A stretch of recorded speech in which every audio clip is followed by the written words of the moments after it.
kita akan melakukan sebuah penelusuran di mana kita akan mencari sebuah arca ya, yang kalau katanya berada di semak-semak dan kita kehilangan akses jalan. Kita tadi masuk melalui kafe yang sudah terbengkalai, yang sudah tidak dipakai ya. Oke, mau tahu seperti apa arca nanti, kalian nanti bisa lihat sendiri ya. Oke masnya, bisa diikuti teman-teman tadi, saya juga belum tahu ya.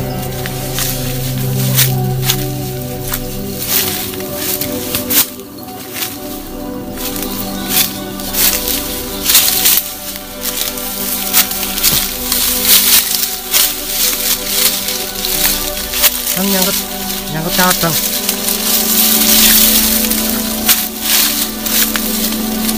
Kotoran buat ya.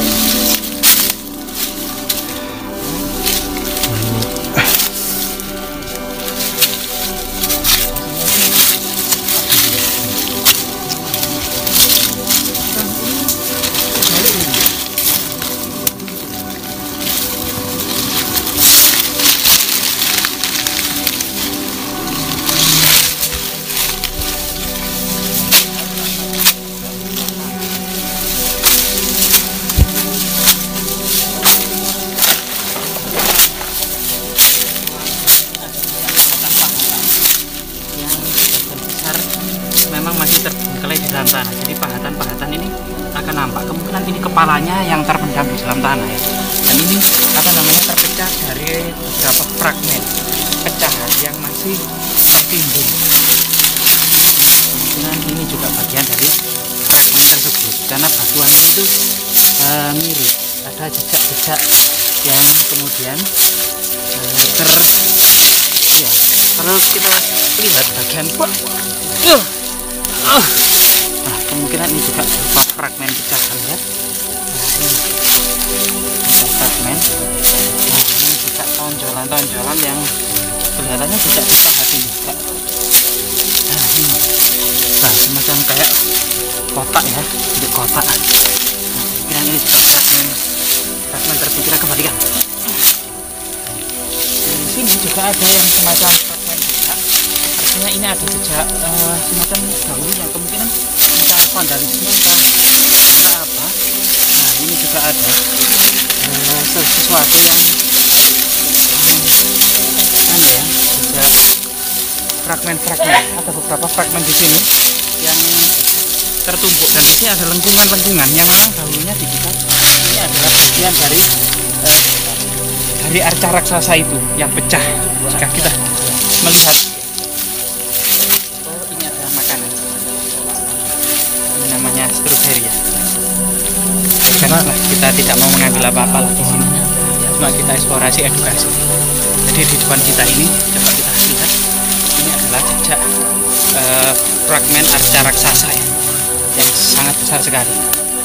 Masyarakat mengenalnya dengan recowet yang dihubungkan dengan legenda masyarakat daerah sini, di mana kemudian ada di dekat sini ada namanya Bukit Budak, itu yang pernah ditemukan 13 lempeng prasasti Kudadu tahun 1294, yang bercerita tentang jasa-jasa lurah dan masyarakat Kudadu yang menyembunyikan para kesatria Singosari atas kejaran pasukan Kadiri Jayakatwang, yang kemudian di situ kemudian dihidangkan makanan berupa nasi putih dalam degan gitu ya, degan yang berisi nasi putih. Dan itu artinya sedetail itu Hyang Wijaya itu mengingat jasa-jasa masyarakat Kudadu, sehingga kemudian setelah dinobatkan menjadi raja langsung saja Hyang Wijaya ini membuatkan prasasti dan menetapkan desa Kudadu dibebaskan dari segala pajak dan pungutan. Dan sebagai gantinya masyarakat Kudadu setiap tahun sekali itu mempersembahkan paraga sekar kepada Sang Hyang Dharma Klemi. Kemungkinan Sang Hyang Dharma Klemi ini merupakan akar kata dari Dusun Kemloko yang saat ini ya berada di Dusun Kemloko, Desa Trawas, Kecamatan Trawas, Kabupaten Mojokerto, Jawa Timur.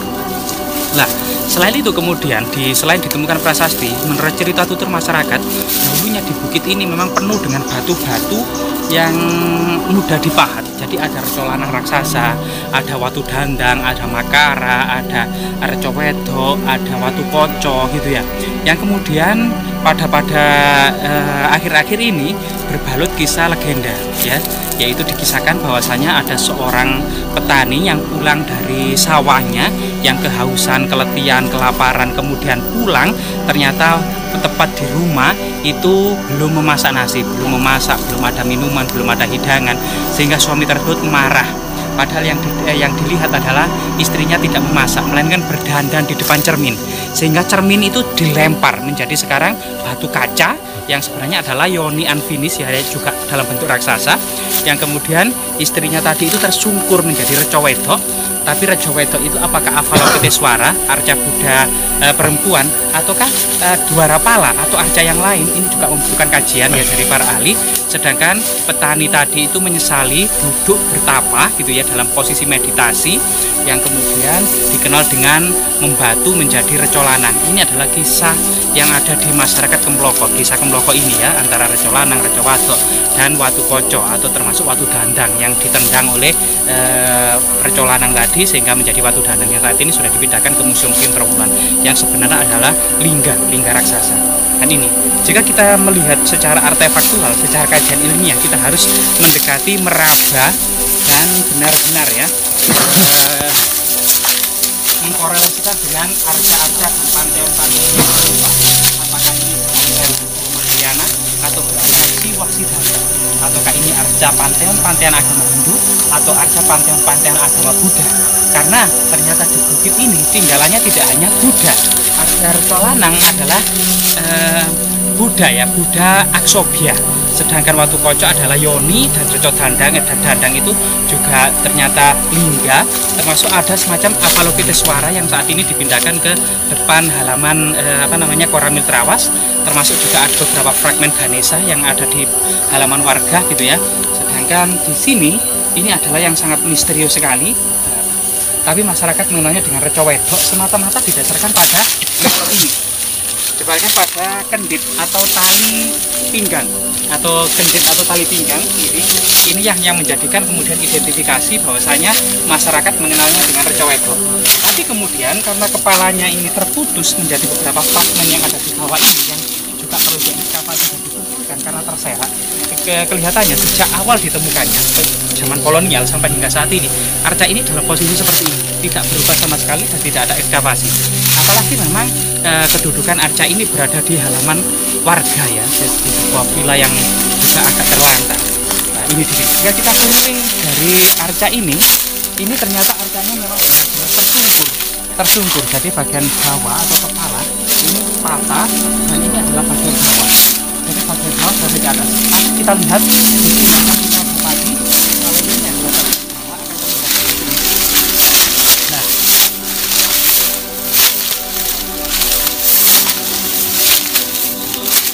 Nah, ini akan terlihat dari sini kalau pohon palem ini dan jambu batu biasanya ini.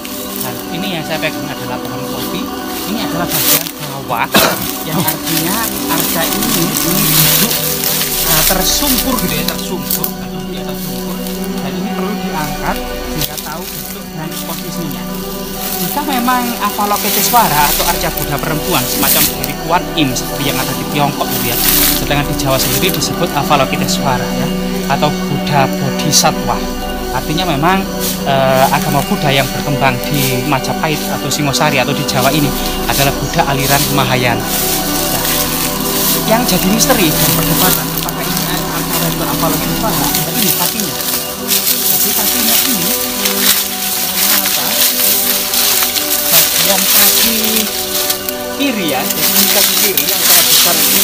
Jadi ini bokong dan pahanya ini ternyata bukan duduk meditasi, melainkan medongkrong sebagainya. Kemudian panteon arca Dwarapala. Nah ini jempolnya itu atau lututnya itu berada di atas, sedangkan kakinya ini, kaki betisnya ini sejajar dengan posisi badannya. Jadi posisi betisnya ini berdiri dan ini diduga kakinya, dan ini adalah gelang kaki yang tertutup bagian kakinya. Jadi ini betisnya berdiri dan lututnya ini berdongkrong dan ini paha dan bokongnya ya. Jadi tetap di sini.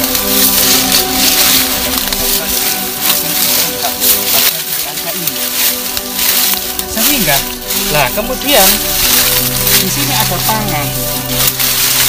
Jadi tangan yang kiri ini diletakkan di atas lututnya, Setelah itu juga ada hiasan gelang tangan, kelat bahu ya, dan kemudian sepatu tangan atau tali kasta yang masyarakat menyebutnya kendit atau semacam sabuk saat ini ya, atau ikat pinggang. Dan ini yang sangat disayangkan memang tinggalan yang sangat monumental ini terjungkir, belum ada upaya untuk membalikan atau juga kurang tahu ya makna dari sejarahnya, yang artinya memang ini adalah tinggalan leluhur masa lalu yang sangat monumental.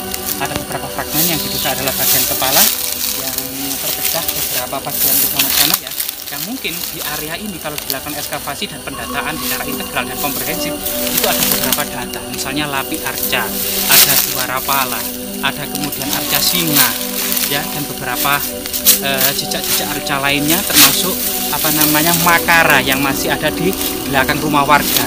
Ini adalah tinggalan-tinggalan yang sangat monumental, menyeruak pada masa antara Singosari dan Kerajaan Majapahit, karena memang pada masa Kerajaan Singosari ini dibangun arca-arca raksasa seperti Dwarapala Singosari, seperti Ganesha Karangkates, Ganesha Buru ya, termasuk kemudian arca-arca besar lainnya ya pada masa Kerajaan Singosari. Semoga kemudian hal-hal seperti ini bermanfaat.